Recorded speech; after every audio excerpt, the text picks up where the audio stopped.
The Gemara tells us that there was a machlokes between the other Tanoim and Rebbe Shimon bar Yochai with regard to whether the Torah would be forgotten from the Jewish nation. The other Tanoim felt and foresaw that the Torah would be forgotten, but Rebbe Shimon bar Yochai stood up and very strongly declared the pasuk in Devarim, Ki lo yishakach mipi zarei. It will not be forgotten from his descendants. Rabbi Nachman of Breslov reveals that the Sofei Tevos, the closing letters of the words Ki lo yishakach mipi zarei, actually spell the word Yochai.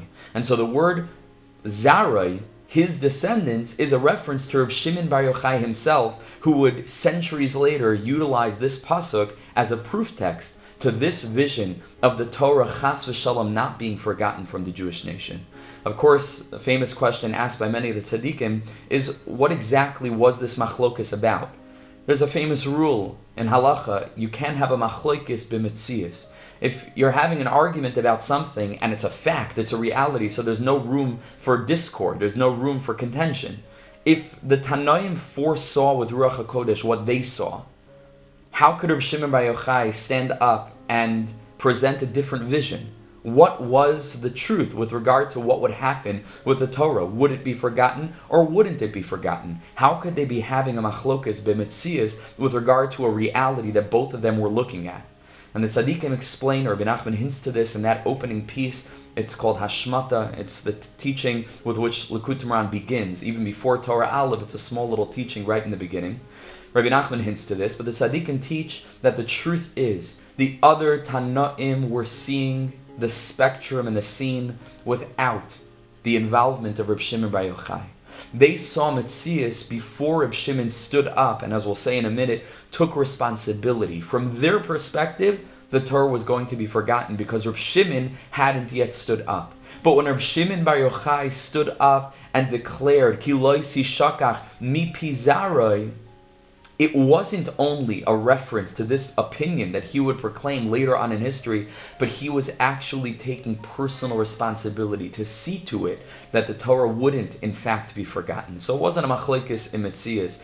There was a question of how they were looking at the Metzias. The Tanoim saw it without Rebbe Shimon, and Rebbe Shimon stood up and took responsibility to see to it that the Torah wouldn't be forgotten. Because Rebbe Shimon bar Yochai, of course, is revealing the Zohar HaKadosh. And the Zohar HaKadosh is referred to as Nishmasa D'Oraisa. It's referred to as the soul of the Torah. All the other levels of the Torah, Pshat, Remez, Drush, certainly on the Pshat level, the halachas of the Torah, are referred to as Hein Gufei halachas. They're connected to the concept of body, practicality, this worldliness, in the world of Asiya, how to do things, how to behave like a Jew, and how to fulfill Ratzon Hashem in a way of action.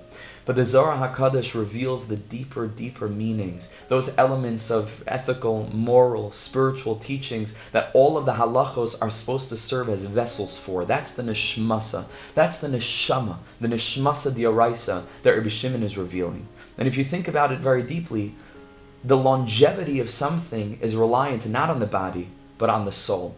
The body fades away. Rahman al-Islam, a person's soul leaves their body. In a matter of hours, a matter of days, the body decomposes. Anything that's going to last needs to be bound up and infused with neshama. And so if Rebbe Shimon bar Yochai is revealing the teachings of the Zohar, and he's saying, like he does in the Zohar Kadosh, Ki b'safra da yafkan bei megalusa berachne, that by way of involvement and engagement with the teachings of the sefer, and all of its multifarious expressions later on in history from all the tzaddikim, rishonim, and Ashreinu, the Mekubalim, the Musar masters, the Hasidic masters, certainly, when we engage in this, Yafkun Bein and Galusa Barachmi, we'll make it to the end. And not just, sort of trying to trip over ourselves and barely making it. We'll march out, Ki b'simcha seitzeu, with a tremendous amount of joy. Ki b'sifra da Yafkun Bein and Galusa. Why? Because the teachings of the Zohar are the neshama of Yiddishkeit. And the neshama is connected to eternality. It's only the guf, it's only the body that will decompose. And so therefore Rebbe Shimon is able to say, the Torah will make it.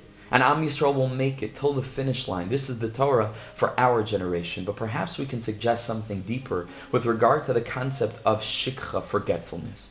Chazal tell us that where was shikha rooted? When did forgetfulness come to the world? This concept of being able to forget something. And Chazal say very clearly, when the luchos were broken, when Moshe Rabbeinu threw down the luchos, that was the place where shikha was rooted, b'shikha la'olam. When those luchos were shattered and broken into a million pieces on the floor, that caused for the ability for our internal luchos, the Torah we learn, other information we process, to become broken as well, which is the concept of forgetfulness and the inability to piece pieces of information together as we once were, b'shikha la'olam.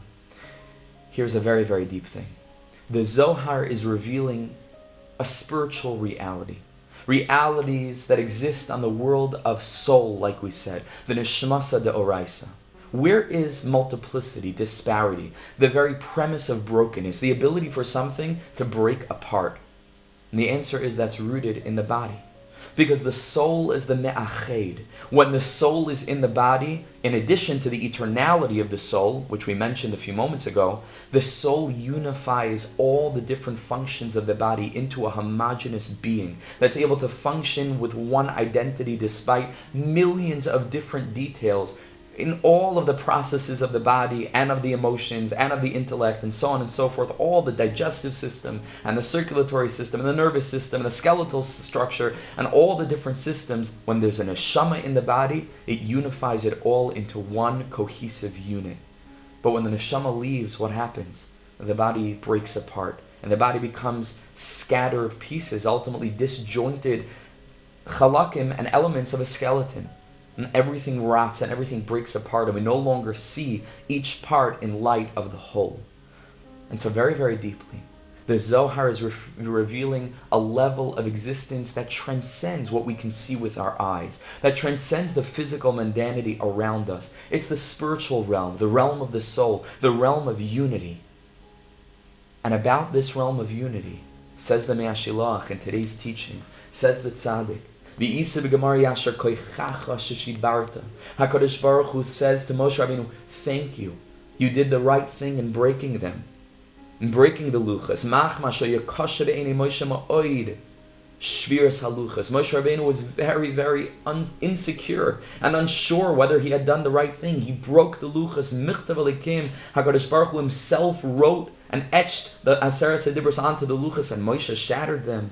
L'chein herolei Hashem Yisbarach, HaKadosh Baruch Hu showed Moshe ki be'emes lemala, in an upper realm, in the realm revealed by the Zohar, the deeper level beyond just physical action and rote behavioralism, but the meaning, the depth behind it, the neshama, the vitality, the vibrancy.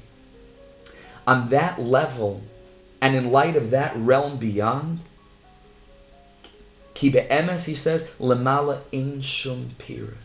Above, in that world, there's no disparity, there's no separateness. All there is the light of unity, is the light of spirituality, is the light of the Ein Sof of HaKadosh Baruch Hu. V'rak ba'olam hazeh nisra'eh k'nifradim. It's only in this world that the luchas looked like they were broken, but the truth is, in the spiritual realms beyond, realms of unity, realms that are able to bind everything together into a whole, where good and also the opposite all come together to serve HaKadosh Baruch Hu b'shnei yitzrecha, where the Yetzer Hara and the Yetzer Tov come together to form a gigantic kli, a vessel for the revelation of HaKadosh Baruch Hu's glory in the world. Memela, Moshe Rabbeinu is comforted by this, to realize there's a place where there's still one. And so very, very deeply, it's possible perhaps to suggest that Rebbe Shimon Bar Yochai, taking responsibility for this, that the Torah won't be forgotten, both because of the eternality of the Torah and because of this element of the neshmasa d'oraisa and a simcha that it's able to bring us, that will accompany us to the finish line, berachamim, so that we can leave galus basking in the mercy of HaKadosh Baruch Hu and the appreciation of his endless love and care for and concern for each and every one of us. There's a deeper message also. It's because in light of that level of Torah that's being revealed, there's no concept of shikha. There's no concept of forgetfulness. Why? Because forgetfulness is rooted in the broken luchas. Broken luchas, that's only on a this-worldly level. That's only through the prism of nigla.